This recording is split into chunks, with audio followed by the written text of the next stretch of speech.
안녕하십니까, 박성우입니다. 우크라이나 사태 이후 일본은 역사적인 숙적 러시아를 강하게 규탄하고 있습니다.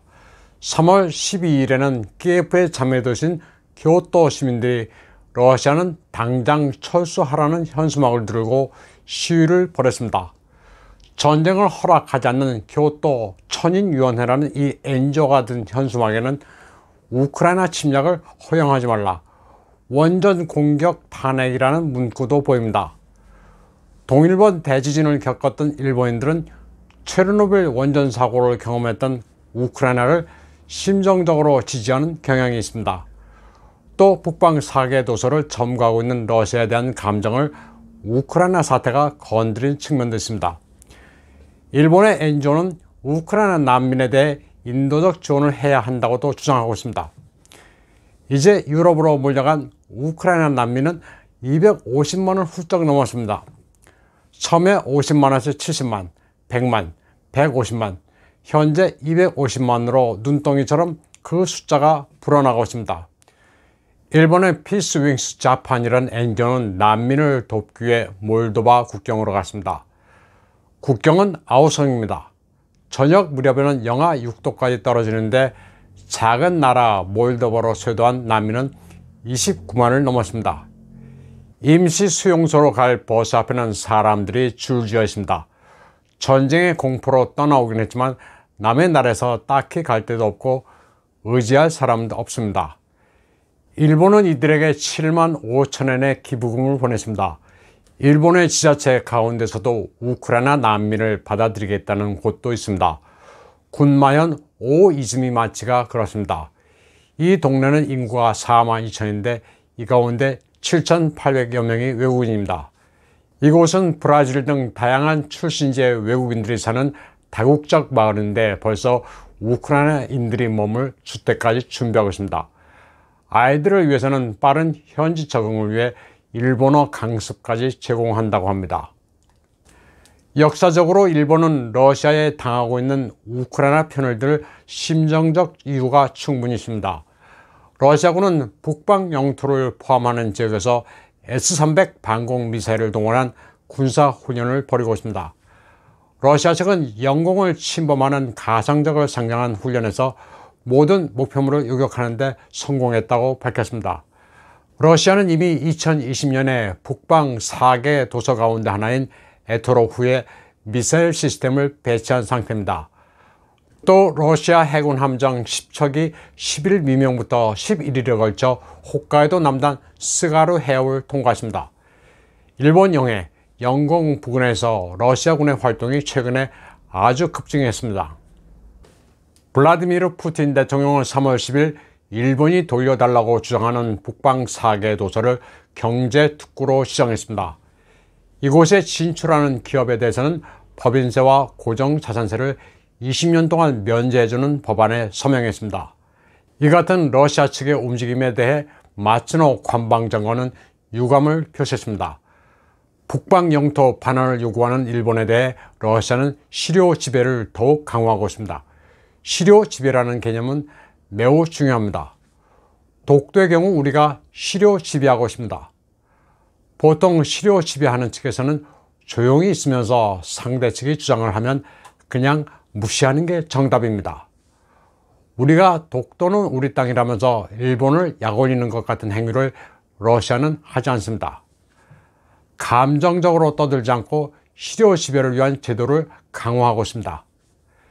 일본이 실효 지배하는 센카쿠 열도도 그렇습니다.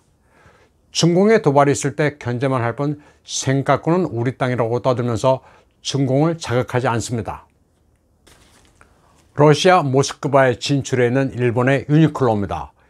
유니클로는 3월 10일 러시아 사업을 열흘 안에 중단한다고 발표했습니다. 그러자 러시아인들이 너무 아쉬워 매장에 쇄도했습니다. 당분간 사기 힘드니 문 닫기 전에 싸고 좋은 물건을 구입하기 위해서입니다. 그런데 원래 유니클로는 우크라이나 사태에도 불구하고 러시아 사업은 계속한다는 입장을 밝혔었습니다. H&M이나 자라가 러시아 영업을 중단했지만 유니클로 측은 의류는 생활 필수품이라 러시아인들도 다른 나라 사람처럼 유니클로 제품을 구입할 권리가 있다고 밝혔습니다. 유니클로 측은 분쟁이나 천재지변을 겪는 이들을 가리지 않고 누구에게나 싸고 좋은 제품을 공급하는 게 사명이라고도 밝혔습니다. 유니클로 측은 이 같은 입장을 행동으로 설명하기 위해 유엔 난민 고등 판무관실에 $10,000,000의 기부금도 냈습니다. 또 폴란드와 다른 나라에 쇄도할 우크라이나 난민을 위해 10만 벌의 의류도 내놓겠다고 밝혔습니다. 그러나 이 같은 기업 차원의 노력은 아무 소용이 없었습니다. 여론의 등살에 결국 기업이 굴복했습니다.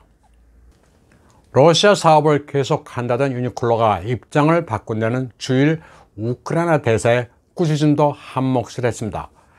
세르기 코르순스키 주일 우크라이나 대사는 소셜미디어에 유니클로를 혼내는 포스팅을 올렸습니다. 러시아 정부가 일본을 비우호국으로 지정했다.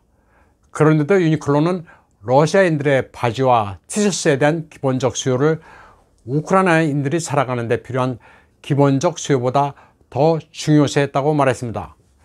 그리고 말미에는 What a shame 이라고 했습니다. 창피한 줄 알라는 거센 언사를 퍼부었습니다. 외교관이 주재국 기업을 꾸짖는 일은 좀처럼 상상할 수 없는 일입니다. 우크라이나 사람들 참 대단합니다.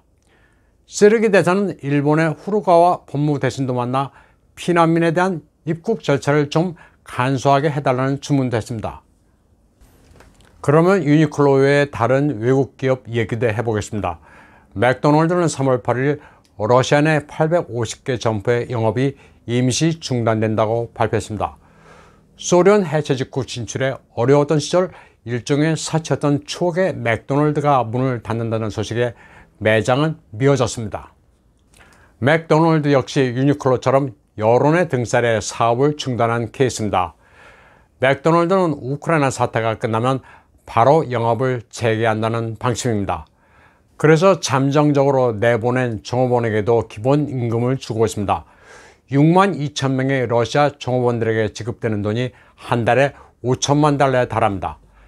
케빈 오전 맥도날드 CFO는 이런 고충을 CNBC와의 인터뷰에서 토로했습니다. 러시아에서는 맥도날드가 문을 닫는 동안 그 맛을 즐기겠다면서 자기 집 냉장고를 햄버거로 채운 사례가 화제가 되고 있습니다. 냉장고가 햄버거로 빼곡합니다.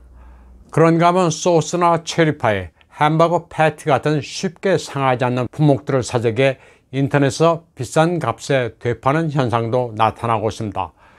수많은 러시아의 외자 기업들이 비슷한 어려움을 겪고 있습니다. 언젠가 사태가 끝나면 다시 영업을 재개할 것으로 예상되는데 감정에 치우친 보이콧으로 큰 어려움을 겪고 있습니다.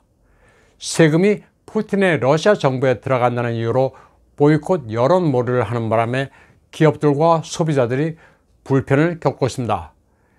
일부 사람들은 이를 제재라고 여기지만 사실은 정신승리에 불과합니다.